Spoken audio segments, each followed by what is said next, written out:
Pessoal, estamos aqui na aula 2 do nosso curso prático de prospecção e pesquisa de minerais garimpáveis. Nós vimos na aula 1 os minerais garimpáveis e bastante coisa sobre permissão de lavra garimpeira.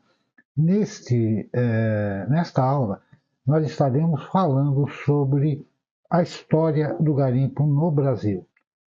Quais que são os fatos relevantes do garimpo no Brasil e o que esses fatos fizeram com que pudéssemos imaginar o que é essa atividade, como esses fatos tornaram essa atividade de garimpo no Brasil do jeito que ela é feita hoje, quer seja através de legislações que tentaram regulamentar o garimpo, quanto às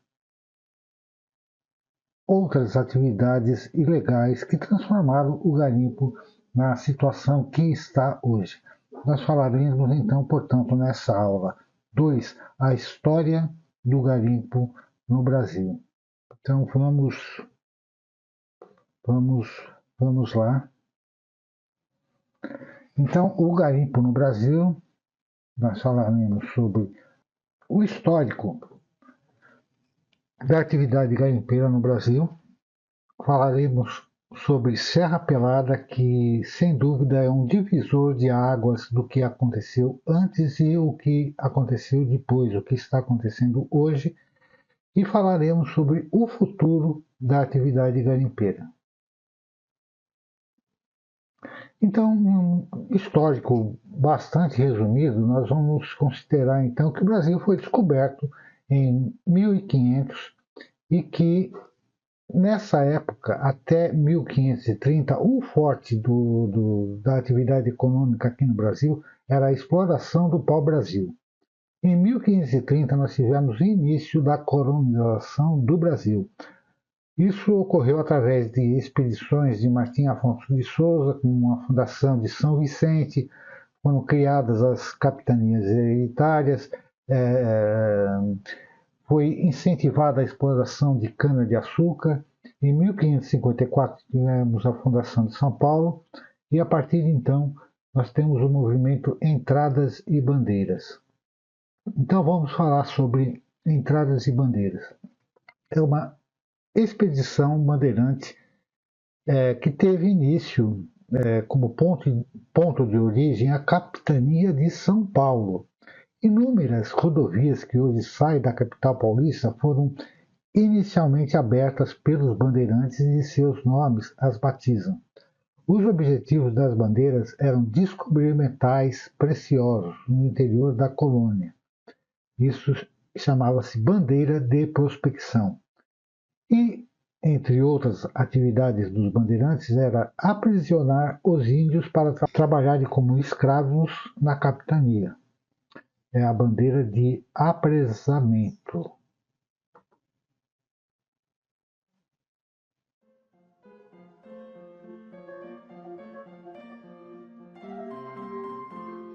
Eu já disse que vou. É a minha responsabilidade como rei, ora pois. Majestade, seja coerente. O senhor ainda não possui um herdeiro e participar agora da batalha de Alcácer Quibir, lá na África, é muito arriscado. Pelo contrário, com minha presença vai trazer esperança ao exército lusitano. Eu peço desculpas, majestade, mas existe a possibilidade do senhor morrer? Eu não vou morrer, por Deus. Essa nação ainda vai me ver retornar como um grande herói. Mas enfim, o jovem rei de Portugal, Dom Sebastião, morreu. Aí o rei Felipe II da Espanha reivindicou o trono, dizendo ser o parente mais próximo. E assim, houve a união das coroas de Portugal e Espanha, que chamamos de União Ibérica, que durou entre 1580 a 1640. O impacto desse fato resultou em duas consequências para o Brasil: a invasão dos holandeses no Nordeste e a vinda dos bandeirantes.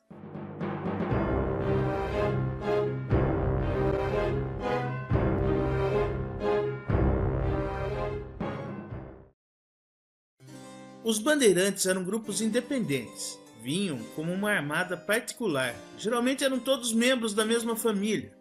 Vieram ao Brasil explorar o oeste do território. Afinal, com a União Ibérica, o Tratado de Tordesilhas deixava de existir. O principal objetivo dos bandeirantes era tentar achar ouro.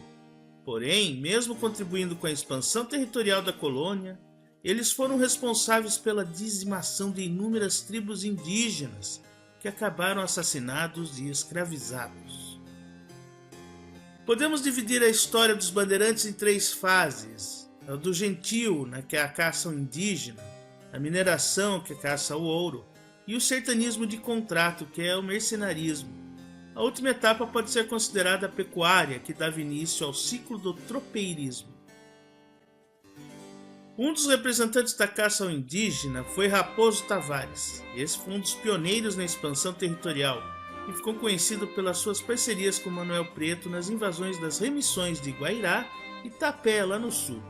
Eles preferiam invadir missões onde os indígenas eram aculturados e já trabalhavam nas lavouras das missões, o que levou a conflitos entre bandeirantes e jesuítas.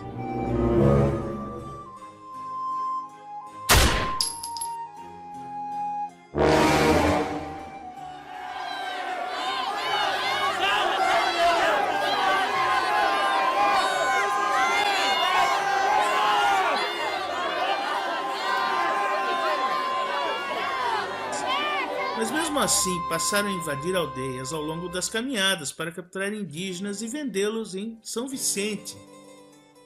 Essas práticas da venda dos indígenas como escravos passou a ser comum principalmente dos bandeirantes que fundaram cidades a partir de Santana do Parnaíba, onde destacamos a família Fernandes, como Domingos Fernandes, que fundou a cidade de Itu, e seu irmão Baltazar Fernandes, que fundou a cidade de Sorocaba em 1654. Ambos viviam da venda de escravos e de suas fazendas, que eram repletas de escravos indígenas. As fundações dos municípios eram doações de parte de suas terras para a construção de igrejas.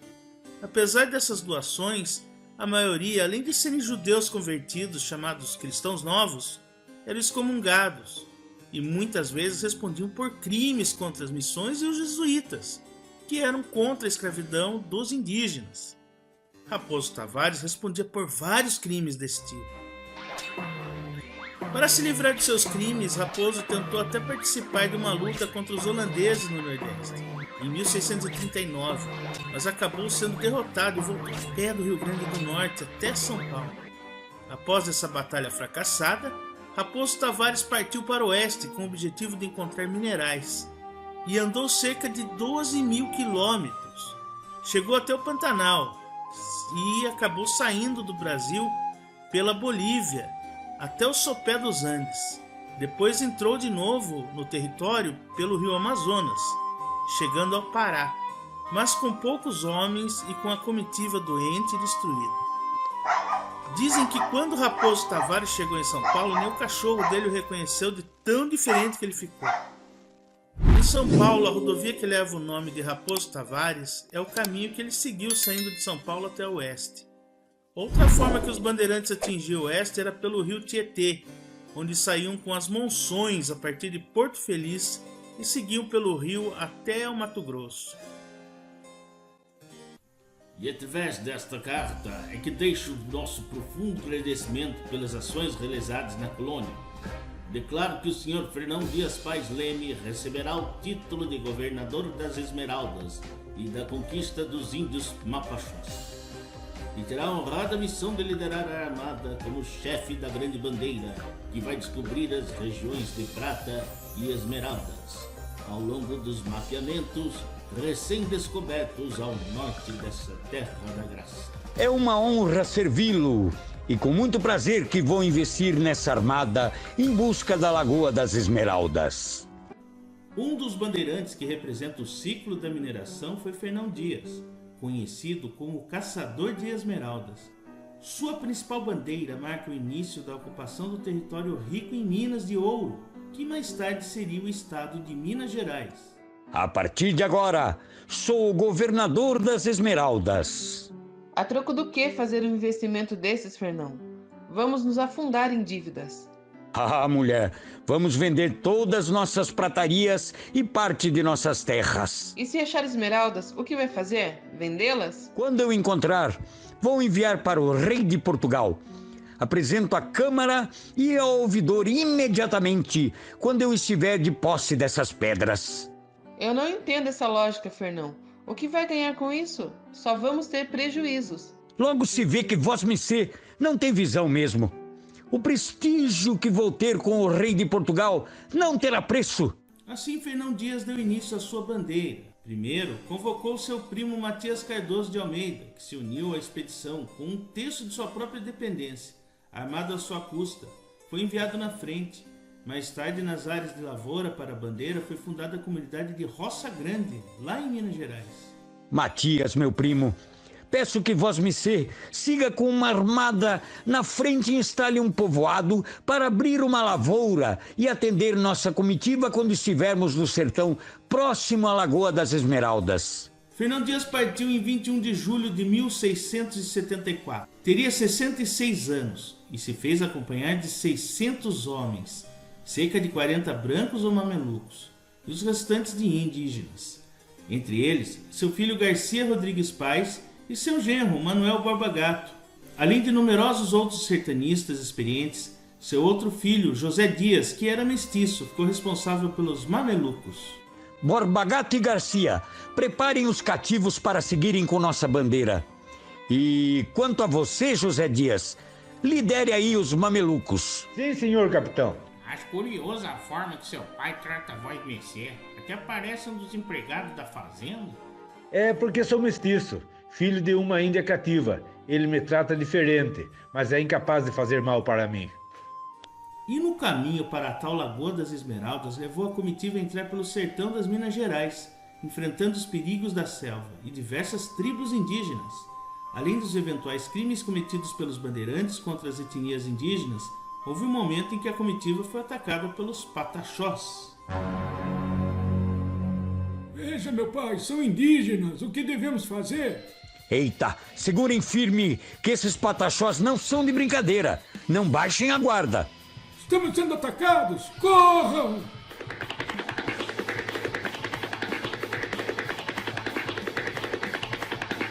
Depois, aprofundando pela mata, a equipe de José Dias resolveu parar um pouco para procurar pedras preciosas em pequenos lagos que formavam das cachoeiras. O que Vosmecê está lidando aí com essa bateia? Zé Dias, veja só, encontrei Itajubá. Itajubá! Viva, viva! Itajubá! Encontramos Itajubá! Itajubá! Itajubá! Veja, meu pai! Encontramos Itajubá! José Dias, não viemos atrás de ouro. Nada mais me interessa, a não ser a Lagoa das Esmeraldas. Olha, José Dias, seu pai não tá bem das ideias. Se fosse o líder da bandeira, poderíamos explorar essa terra e ganhar muitos outros Itajubás. Isso só seria possível se o velho morresse. Aí eu poderia tomar conta de parte da bandeira, pelo menos. O pai está obcecado por essas esmeraldas. Assim, após a descoberta de ouro pelo grupo de José Dias, as pessoas foram até Fernão Dias contar que o seu filho estaria tramando contra ele e que gostaria de tomar o seu lugar na bandeira. O Fernão Dias, então, ficou com muita raiva. E eu não creio que meu próprio filho está tramando contra mim. E resolveu a situação da pior forma possível. Numa armada como essa bandeira, a traição era punida de morte. E Fernão Dias resolveu mostrar para todos o que acontece com traidores. E resolveu executar o seu próprio filho. Caro Fernão, eu acredito que essa atitude não cairá bem aos olhos de Deus. Imagine só o pecado de mandar executar o próprio filho. Além do mais, ele nem chegou a trair Vosmecê. Largue mão, capelão. Vá cuidar de suas rezas. José Dias, eu não tolero traição. Será punido exemplarmente para mostrar a todos que não se deve meter com Fernão Dias. Eu vou rezar todos os restos dos meus dias pela sua alma, Fernão Dias. Não posso continuar nessa bandeira. Acredito que Vosmecê esteja louco. Eu não estou louco. Eu estou só cumprindo as ordens do meu rei. A execução de José Dias desestabilizou os ânimos da bandeira, que acabou em deserção. Fernão Dias passava a ficar cada vez mais obsessivo e doente. Suas aventuras e maldades feitas o transformariam num espectro sombrio que emanava um clima terrível de pressão e desgosto. Acredito que o futuro das bandeiras será mesmo a mineração. Borba Gato, sabe que não podemos ficar para sempre tentando ganhar dinheiro vendendo esses nativos. Uma hora vão achar riquezas maiores, como essa Lagoa de Esmeraldas, e a colônia vai dar muita riqueza para Portugal. E acho que deveríamos ficar por aqui e investir por essas terras, que parecem ter muitas minas. Vamos iniciar a mineração e o próximo século irá ficar conhecido como o Século das Esmeraldas. Perdoe-me, meu sogro, mas eu acho que o próximo século vai ser chamado de Século do Ouro. Seguindo as dicas de um mapa velho, Fernão Dias encontra o que seria a Lagoa das Esmeraldas no Sumidouro, no atual estado de Minas Gerais. Olhem só, é a nossa lagoa. Finalmente, não vamos perder mais tempo. Chamem os faiscadores! Olha, meu sogro, conseguiram encontrar essas pedras. Meu pai não está bem, Borba. Veja, Dom Fernão, olhe essas pedras. Esmeraldas, cumprimos nossa missão. Tudo que eu fiz não será em vão. Perdoe-me, José Dias, meu filho. Eu vejo uma luz verde. São esmeraldas. Estão em todo lugar. E foi assim que morreu Fernão Dias, ardendo em febre e delirando por suas esmeraldas. Pobre do pai. Não é, Borba? Pelo menos ele cumpriu a missão e encontrou as tais esmeraldas. Descansou, velho. Mas lamento dizer que ele não cumpriu sua missão, meu caro Garcia. Como assim, Borba Gato? Essas pedras aí não são esmeraldas? Então, na verdade, essas pedras são turmalinas. São verdes como a esmeralda, mas não são muito valiosas. Fernão Dias, o caçador de esmeraldas, morreu sem ter encontrado nenhuma esmeralda na sua vida. Sua obsessão levou a matar o seu próprio filho, manchando ainda mais sua biografia, que já estava manchada de sangue desde a época que participava das bandeiras com Raposo Tavares e Manuel Preto. O caminho seguido por Fernão Dias deu origem à atual rodovia que leva o seu nome, que liga a cidade de São Paulo até Belo Horizonte, em Minas Gerais. Mas seu genro, o Borba Gato, resolveu ficar por ali, explorar os locais e procurar minas de ouro. Passou a investir em lavras e colocou os cativos como faiscadores. Mas logo recebeu a visita de um representante da coroa portuguesa, um tal Rodrigo Castelo Branco. Teria vindo a mando de Lisboa para tomar posse dos empreendimentos do Borba Gato no arraial do Sumidouro. Eu peço a gentileza para o senhor Manuel Borba Gato que retorne imediatamente para São Paulo e deixe os empreendimentos de mineração e extração à minha disposição. Claro que Borba Gato ficou furioso com essa visita, mas procurou resolver a situação à sua maneira. Não esquente, senhor Castelo Branco, venha.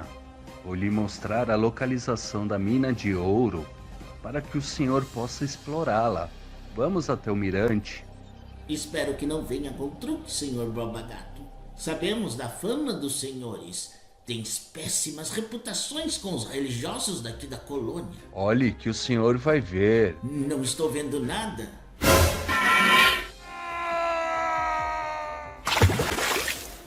Aqui é o arraial do Sumidouro.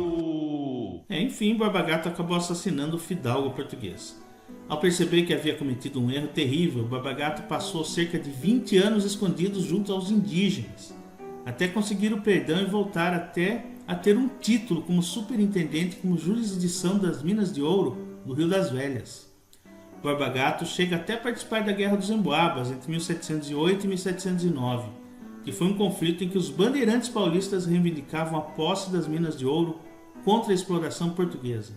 Em São Paulo, em Santo Amaro, ergueram uma estátua homenageando o bandeirante Borba Gato, pois seria o lugar onde ele teria sido criado em sua infância. É estranho homenagear bandeirantes, sendo que os mesmos foram responsáveis por genocídios de indígenas.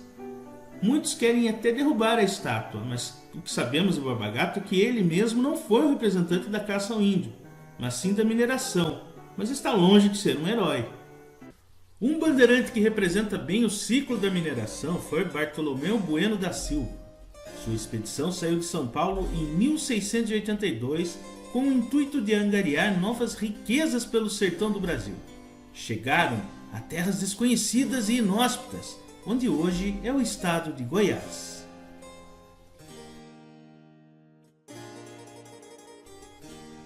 Veja, Bartolomeu, os indígenas estão com enfeites de ouro.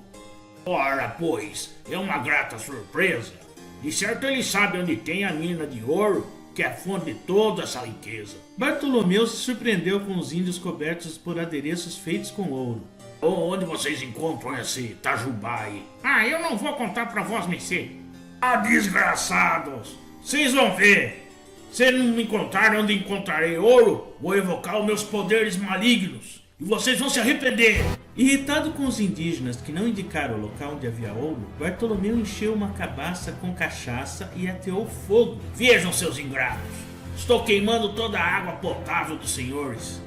Se não me contarem onde encontro esse ouro, queimarei toda a água da aldeia e vocês vão conhecer o verdadeiro inferno. Anhanguera! Anhanguera! Anhanguera! E foi assim, enganando os indígenas, eles entregaram a localização das minas de ouro e apelidaram Bartolomeu de Anhanguera, que em tupi quer dizer Diabo Velho. E Anhanguera aproveitou para carregar toda essa riqueza que encontrou e ainda levou com ele algumas dezenas de indígenas como escravos. E junto com a comitiva do Diabo Velho, ainda assassinaram outras centenas deles. Mais tarde, seu filho volta à região e encontra ouro no Rio Vermelho. Em 1736 fundou Arraial de Santana, que torna-se Vila Boa de Goiás entre 1736 a 1739. Pois ali viviam os indígenas Goiá. Esse local ficou conhecido como Goiás Velho. A rodovia que liga São Paulo até Goiás chama-se Anhanguera, pois seria o caminho feito por ele no século XVII. Mas a última fase do ciclo dos bandeirantes também é violenta e horrível. Trata-se do sertanismo de contrato, onde os bandeirantes eram contratados como mercenários para cumprir missões. O maior representante dessa fase é Domingos Jorge Velho, que foi contratado pelos senhores de engenho para destruir o quilombo e assassinar Zumbi dos Palmares. Hoje trouxemos ele aqui do umbral para mostrar para ele o quanto é horrível prestar o papel de um vilão da história ao assassinar um dos maiores heróis do Brasil, que foi Zumbi dos Palmares, morto por esse escroto aí no dia 20 de novembro de 1695, que é a data que nós celebramos o Dia da Consciência Negra. Alguns bandeirantes no século XVIII passaram a dedicar-se à pecuária, criando bois e cavalos. Aí começa a fase dos vaqueiros lá no Nordeste e do ciclo do tropeirismo no sul do Brasil. E assim termina a aula sobre os bandeirantes, que na verdade contribuíram pela expansão territorial, sim, mas foram responsáveis por inúmeros genocídios e violência que marcou a época do Brasil colonial.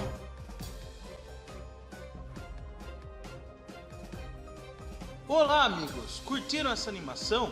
Foi produzida com muito carinho para vocês. Dá o like, compartilhem com seus amigos e inscrevam-se no meu canal.